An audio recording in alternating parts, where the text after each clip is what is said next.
Chapter 4. The Sacred Sangamam. Triveni, the Holy Confluence. Ganges breaks her might into Prayags, which is 5 Prayags. These are various rivers merging at various points to form different confluences. Vishnu Prayag, where Alaknanda meets Dauri Ganga. Nanda Prayag, where Alaknanda meets Nandakini. Karna Prayag, where Alaknanda meets Pindar. Rudra Prayag, where Alaknanda meets Mandakini. And Dev Prayag, where Alaknanda meets Bhagirathi. This is the true power of nature and how it can spread its wings of prosperity and life on earth. And if this itself is astonishing, then wait, because the biggest, mightiest, purest and the holiest of all the Prayag is not one of the above. It is the king of all Prayags, where you can see the sacred Sangamam of confluence of Ma Ganga with Ma Yamuna and mystical Saraswati. The sacred and mystical Sangamam is so holy and great that when they flow separately, they look very different. In fact, there is a thin line at Sangamam which kind of divides between the rivers at one point.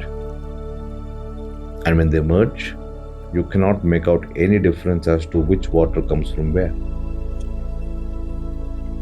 The holy confluence is also called as Triveni Sangamam in Prayagraj, where Ganga, Yamuna and mystical Saraswati from underneath meet the Ganga. Ganga is formed at the point called Deva Prayag, where Alaknanda and Bhagirathi merge to form the sacred Ma Ganga. Imagine you are at one point on one side of the Yamuna and you cross over the bridge, a massive bridge, to reach the other side, which is Ganga. And then you reach the middle of the Sangamam via the boat, where Ganga meets Yamuna and mystical Saraswati from underneath. Yes, I was fortunate to experience all the 3 dimensions of Prayagraj, the holiest of Prayags, and Mahakumbh, the sacred confluence, which happens once in 144 years. That means anybody who is alive today or was in Mahakumbh during this time would not see it again. It is once in the lifetime opportunity which was blessed upon me. Finally, I reached Prayagraj, which was destined in my journey of experience. And I reached the nearest and the last village where vehicles are not allowed any further. After this point, it's only by walk you can reach, as beyond this point, you have crowd controls and crowd management efforts by the administration. 66 crores spiritual speakers attended this massive conglomeration, and I was among the fortunate ones. Imagine, at any given day, you will find 70 lakhs of people in the Mela. And that is massive in any scale. In fact, this is the biggest religious gathering in the whole world. I start my journey from the last village towards the Mahakumbh Mela. Through these entire 2 hours of walk, I thoroughly get immersed into the local culture, traditions. I stop by many small houses, hut, to drink chai, which is the Indian tea, water and local delicacies through my way. And those little interactions made a huge impact in embracing the local culture and traditions. After all this, I finally reached the entrance of the Mela area for registration. Once the registrations are complete, I move towards the bank of river where you can see tens of massive platoon bridges built across the river. The view of the river was so enticing and massive. Have never seen such a massive, vast flowing water. It felt like I was on a seabed and not a riverbed. It was early in the morning, so you can witness the biting cold weather with a smoky sky and a beautiful vapor emanating from the river. This sight made me feel that I was altogether in a different world.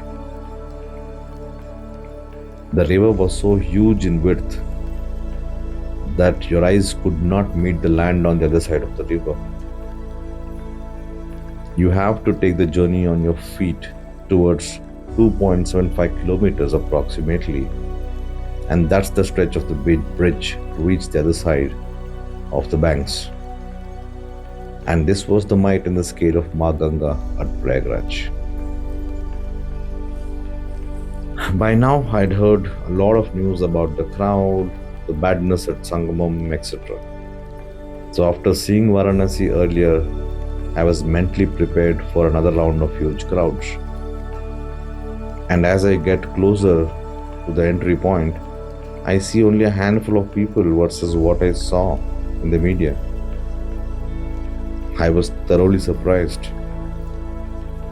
For a moment, I felt, am I in the wrong side of the Sangamam?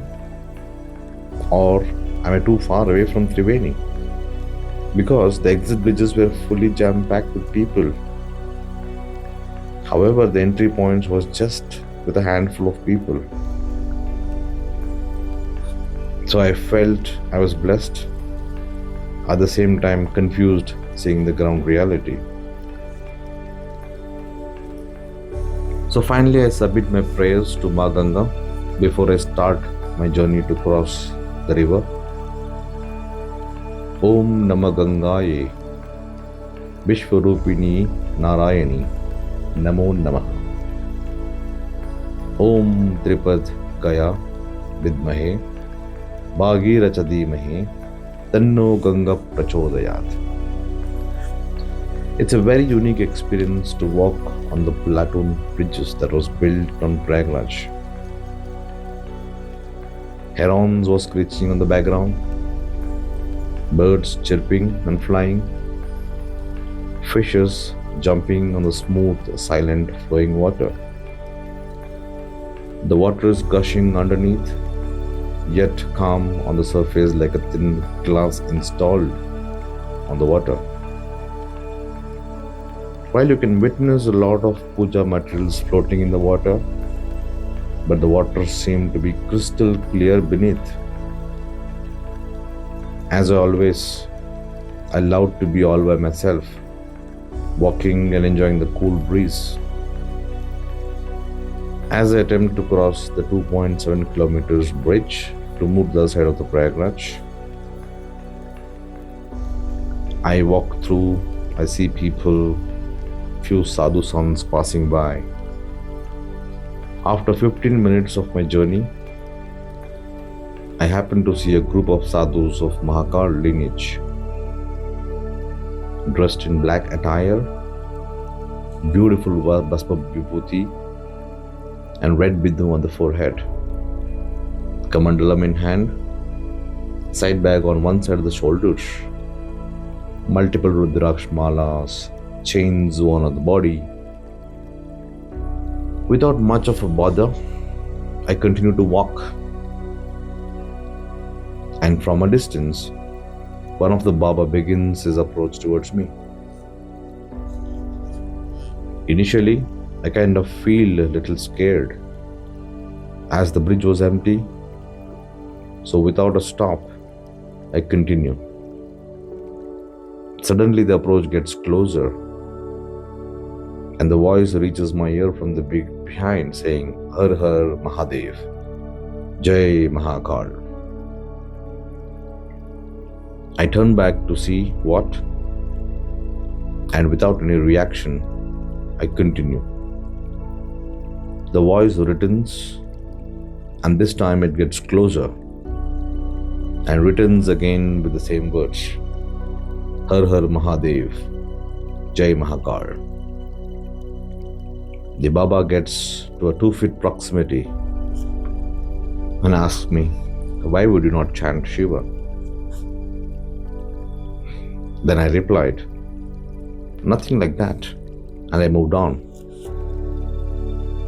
On one side, the Baba looked interesting. On the other, the whole situation looked scary, as there was no one alongside me. Suddenly he approaches in front of me and says, what's the hurry? You don't want to chant Har Har Mahadev, Jai Mahakal? As it was a chant of my Lord, I say it with full passion, love, and try to move on. Momentarily makes me to stop and ask me to listen to him. I continue to say I have to leave. His voice was so gentle and sweet. My heart and my mind was in a conflict, whether to stop or move on. Finally, my heart wins. So I decide to stop momentarily. He puts his hand in the kamandalam, says some chant, and this chant was in a language which I don't understand, and brings up a small black pendant of Lord Shiva with a snake and gives it to me and says, please give this to your son. I was overwhelmingly shocked and was thinking, how did you know about me? Then immediately my mind said, it's just a coincidence. Just relax and ignore. So I was calm. Then he said, your wife is very dharmic. Even now this did not surprise me, as I thought it was a general statement that anybody could say. But then he said so many things that shook me, because whatever he said, nobody else other than me knew this. And it's just not one or two random things. All that he told were very personal and intricate things only I knew. All through this conversation, I hid my reactions behind my face so as to not acknowledge whatever he said. After having a brief 3 to 5 minutes of conversation, I gave him Kanike, donation, for the Shiva pendant that he gave me. And he quickly took the Kanike, put his hand in the kamandalam and gave it back to me. I opened my fist to see it was the same Kanike folded into a small piece and handed back to me, saying, I don't need this, and you need this. Keep it with you always and never use it. He puts his hand on my head and said, you are a good, noble man. Please visit the Pandal or the Akada on the east of Prayagraj, near the Om Dwara, where Mahayagya, the Rudra Yagam, is being performed. And I would want you to go there. And if at all you feel like doing something, then offer the food to those sadhus. I promise him that I will surely visit the Pandal in one of the 3 days that I am staying here. He takes his hand from my head and says, before you leave, please peep into my bag once and play whatever you need, and then you can leave. You cannot imagine what could have happened. I peep inside his bag and there's a big skull head inside. And he asked me to touch and pray. With all the scare, I resist to touch, but I pray and then leave. Few minutes of walking, I don't see him behind, nor anyone around me. So imagine the fiery and scary situation one can get into, but yet feeling blessed from inside. After an hour of walking, I reach my place of accommodation. With all the curiosity, I wanted to open the folded kanike that was written back to me by the Baba.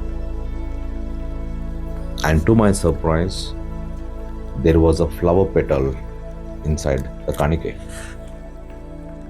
And this kanike was a folded rupee note.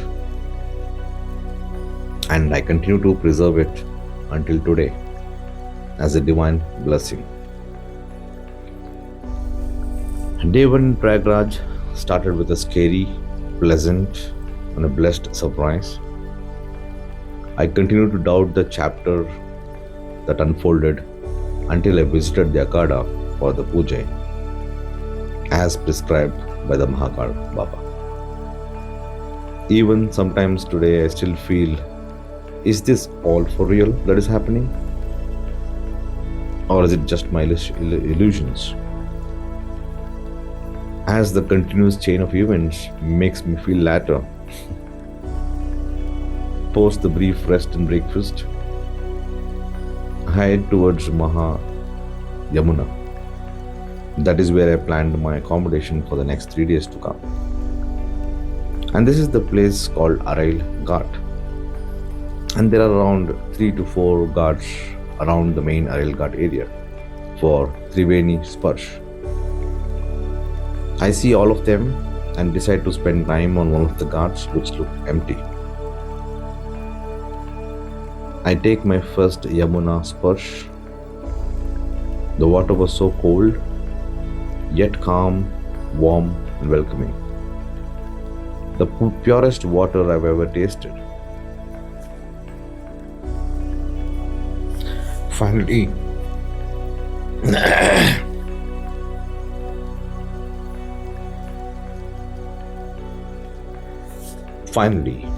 after praying, I get dipping into my Yamuna along with Dad.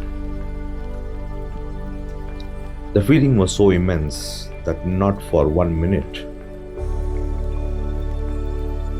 I could feel that Dad was no more with me. Was feeling accomplished, like as though I was diligently following all my duties towards Dad's final journey towards the Lord. After a few moments, I step out of the water to head back into the Mela area for exploration. There was an urge that I was leaving something behind. I turned back and see if I had left something behind. But there was nothing behind. Then I realized that it was my emotional mind that was indicating me that the sacred Purtika as Dad is now getting unified with my Yamuna towards the journey of Vaikuntha, the Lord Vishnu's abode. I felt like Dad is still with me, yet at a very distance far away. Then I chanted my Lord's mantra and moved on, consoling my stupid mind and pushing myself back to reality and the practical world. As I continue my journey as a nomadic seeker, I hear Rudra Namakam, chants from the distant far. Sounds of speakers continue to flow everywhere. I continue to follow the sound, and because of multiple speakers in all directions, I lose my path on figuring out where it is happening. And finally I find out from someone and figure out the path to reach the Pandar or the Akada. And to my glory, I saw Ekadasha Rudra Abhishekam happening for 11 Shivalingam, all at the same time. It was a great puja to witness and attend. And since it was my first time to attend a puja at this scale, it was very excited to be part of this such marvelous event. And the whole puja was so well synchronized with Shivarudram, well coordinated Shiva Abhishekam by 11 priests for 11 Shivalingam. It was a great feat to witness and first in my lifetime. After the glorious puja, I head back for some rest. And while returning, I find an old temple where they were kind of making an announcement about the daily Ganga Arati at 6 pm. Excited, I register my name for the puja for participation. As the day is falling to dusk, I decide to head back to the place of Ganga Arati. One of the priests applies Chandan Vibhuti on my forehead and sends inside to the Arati area. We were all thinking that we may stand closer to the Arati area. But to our surprise, we were lined up for doing Ganga Arati ourselves. We were around 11 people holding 11 different Arati and doing a synchronized Arati. What an unexpected event. This puja was very different from the Ganga Arati that I attended in Kashi. This puja lasted for around 90 minutes. I was completely dissolved into the Arati. The chilly weather, the warmth from the Arati, and the beautiful golden red sky, calmly flowing Ganga, all of this seemed like a great feat. Halfway through the puja, I get chills over my body. Not because of the cold weather, but due to my hallucination of what I saw in the night sky during the Arati. I felt like Dad was standing in the sky along with the bright light next to him. On the first glance, it was pretty sure that my hallucination had no limits. But as the puja continued, the impression on the sky got brighter and clearer. And that is when I slowly consoled myself from the tears, saying myself that you should not cry. Instead, you should celebrate the puja. Because for a moment I felt I was doing this puja arati for Dad along with Ganga Ma as the bright light. It felt like she was holding and lifting him like how mother carries her child, protecting. And suddenly, all the pain I had in the morning during the Ganga Sparsh, where I strongly felt I was leaving something behind, completely vanished. And I felt it was a whispering message from the heavens. The Dad is with me, and he will be with me as a guiding light throughout the rest of my life. What a nostalgic feeling. Cannot ask for more divine feeling than this. End of the glorious day 1 in Prayag. My day 2 begins with the search of the Akada, where a Mahakal Baba requested me to attend earlier. I start my journey like a wanderer, enter the pandals where I feel the instinct is calling me. Likewise, I visit few Akadas where great tapasvis, sadhus, sajjanos, great preachers, gurus are performing their sadhanas. One such ashram is where I saw an old monk sitting in the middle along with few people and disciples listening to his discourse. And simultaneously, many sadhus were performing various rituals and sadhanas around him. And since this place was not opened for public yet, I was just glancing at the beautiful and the charming old monk who was in his 80s but was looking gracefully young, with soft skin and a beautiful hair. Looking at me, standing outside, he asked me to come inside. And I happily went and sat in front of him to listen to whatever he was delivering.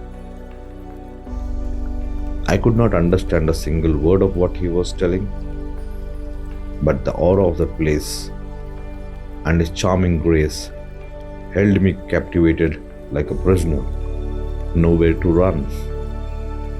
This kind of experience is the first of its kind. This logic was defying my earlier belief that no one is worthy of my prayers other than my Lord Himself. For the first time, I was wrong in my belief. Without my knowledge, I sat there in calm with an agreement with my mind for almost 45 minutes. Finally, I bow down to the monk and exit for the next exploration. As I continue my journey of seekings, I happen to see another pandal or Akada, where there is a lot of smoke emanating from the place, like yajna or a big yaga that is being performed at a big scale. Interesting to see, I get closer to the pandal. Same as last time, since the tapas and sadhanas was going on, general public was not allowed to enter. But there was a small shed where I saw a sadhu with a pure white robe, white jata, and white beard. He was completely immersed in white, excepting his eyes, which was covered with holy ashes, smeared all across his body. Graciously, I go inside to meet the sadhu and spend about 15 minutes with little cozy conversation. At the end of the conversation, I could not resist. I asked the sadhu, "Can I visit the tapas area?" Just to see, just out of curiosity. And he gladly said, with a smile, said yes, but make sure no cameras, no phone, and please maintain silence. I happily bow down to the sadhu and move to the prayer area. And you'll be shocked to hear what I witnessed. I had never seen this before, nor heard of anyone being such a close proximity of such a tapas or sadhana. What I witnessed is just out of this world, beyond my deepest of imaginations and my belief. While it was a scary, at the same time very inquisitive, as it was a conglomeration of the toughest sadhanas all in one place.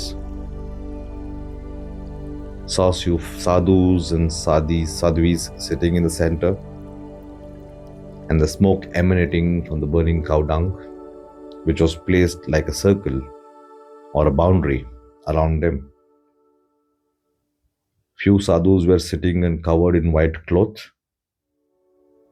sitting inside the cloth like a tent. Few sadhus kept burning pot on their head, performing rituals in the sitting postures. And few sadhus were performing their tapas just with rudrakshas on their body, nothing else. And just few darbe, which is like a grass, over the finger of hand and the legs as sacred knots. The place was so overwhelming that I could not stay in the place for more than 5 to 7 minutes. As the energy was so intense, I could not stand there for long. Then finally I had to leave and continue my journey to reach one of the biggest Akadas.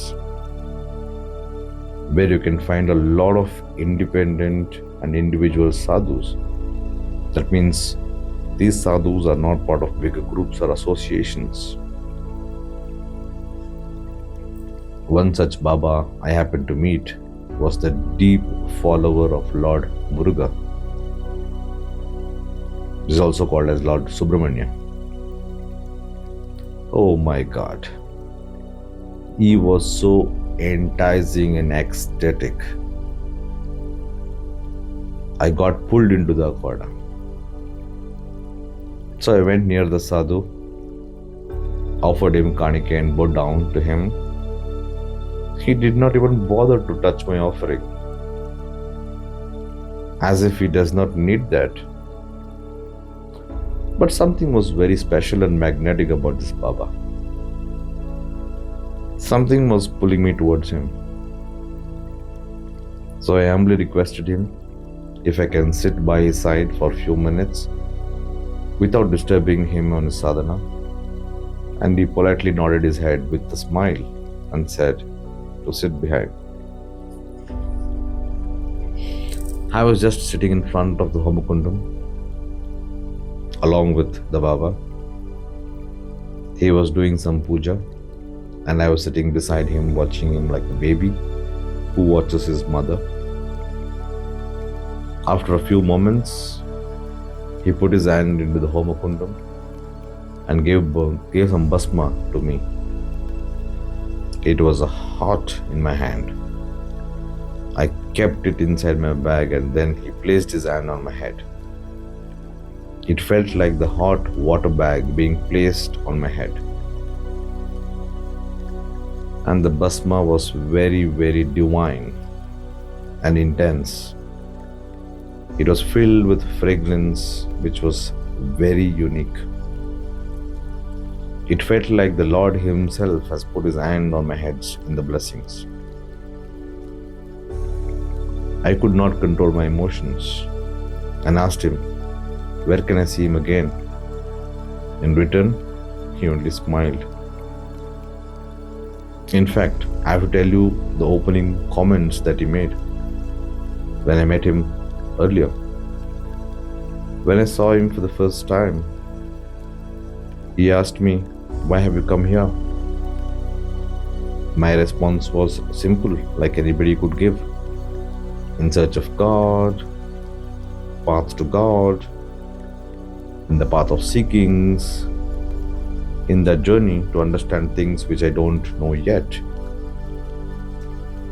And he replied, I am also in search of that Lord, and smiled. And he also said, use your time and energy wisely and effectively. Did not realize what it meant at that time. And now that he did not say where I can see him again, I came back the following day, but I got lost in the Mela area. Could not find the Akada or him again, as it was a huge area running into hundreds of square kilometers. Disappointed, I returned back and start another search of seeking. That is when I finally find the Mahakal Akada, which is the same Akada that the Mahakal Baba told me on day one of the visit. I was a bit scared to enter the place. While I was standing near the entrance, one sadhu saw me and took me inside. I was even more terrified and scared because as I entered the Akada or the Pandal, I realized that I was the only person who was an outsider. Everybody else were the residents of the Akada. The scene looked very scary.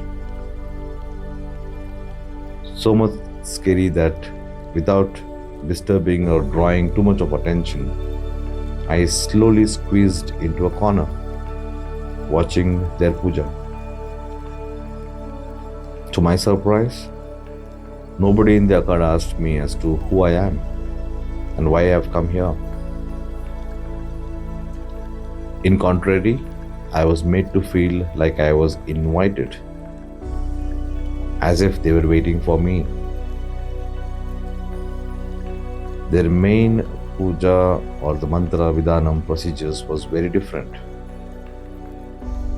Generally, what I've seen is when you perform an homam or the yagam, the divine puja of fire, you will find the place filled with smoke emanating from the fire of the Homakundam. However, in this place, I could only see bhasma in here as against the smoke. But everybody is breathing normally, including me.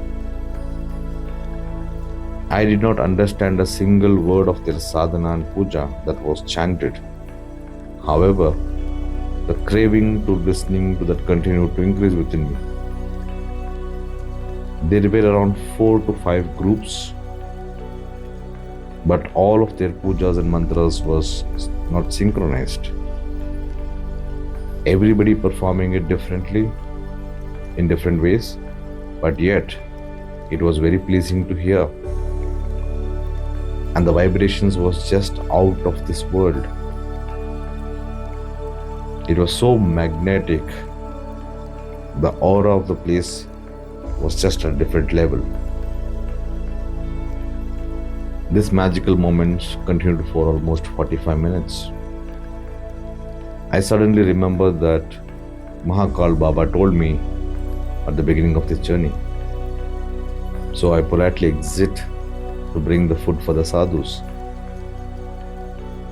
After the 20 minutes of search in the Mela area, I was lucky and fortunate enough to organize the food, and I finally bring it to the Akada.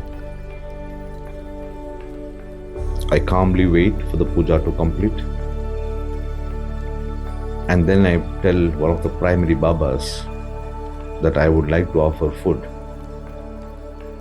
And so I brought some food for the sadhus. The primary or the main Baba, though looked terrifying by his looks, brings about a very charming smile on his face with a glow. I instantly feel very comfortable and at ease and at peace. I still start serving all the sadhus who are present there. And while I was doing that, I was watching one of the Baba walked up to me and said, "You too, please have the food." Wow, what a great, blissful experience. I don't know them, nor they knew me, but the destiny seemed like we were all together for ages, related and bonded. One of the main Baba did not take the food, and he said he doesn't want to eat for this entire 41 days in Prayag, as he wants to complete the yagya, and he's going to be abstaining food until he completes the yagya. After a while, I said I will take your permission to leave and thank them for allowing me for such a divine and a sacred puja. And I'm thankful to all the sadhus and indebted to my Lord Shiva for this golden opportunity that was blessed upon me. I bowed down to all the sadhus who were on one side and I was on the other side. The main sadhu puts his hand in the Homakundam, brings the bhasma and smear it on my head. With a pleasant blessing, he takes Bhadraksh. This is kind of another form of Rudraksh, and provides along with the Ekamukhi Rudraksh as prasadam. I humbly accept it as a divine blessing and leave the Akada with a sense of feeling accomplished, happy, satisfied, and content. I head back to my room, spend the entire evening or the night in front of the fire. which was the campfire that was organized for the residents. I spent all my night under the dark sky and stars, recalling all that transpired in the last 5 to 7 days. Wow, what a nostalgic moments. Every time I think about all that happened, it gives me goosebumps, chills all over my body. While I was lost in this great feeling, suddenly I also started feeling that all good things will have to end. Similarly, this journey of seekings was also coming to an end. Coming to an end? No ways. I will not let this to end. This was so good, blissful, ecstatic, charming, magnetic, addictive, divine, and sacred. I will never let this end.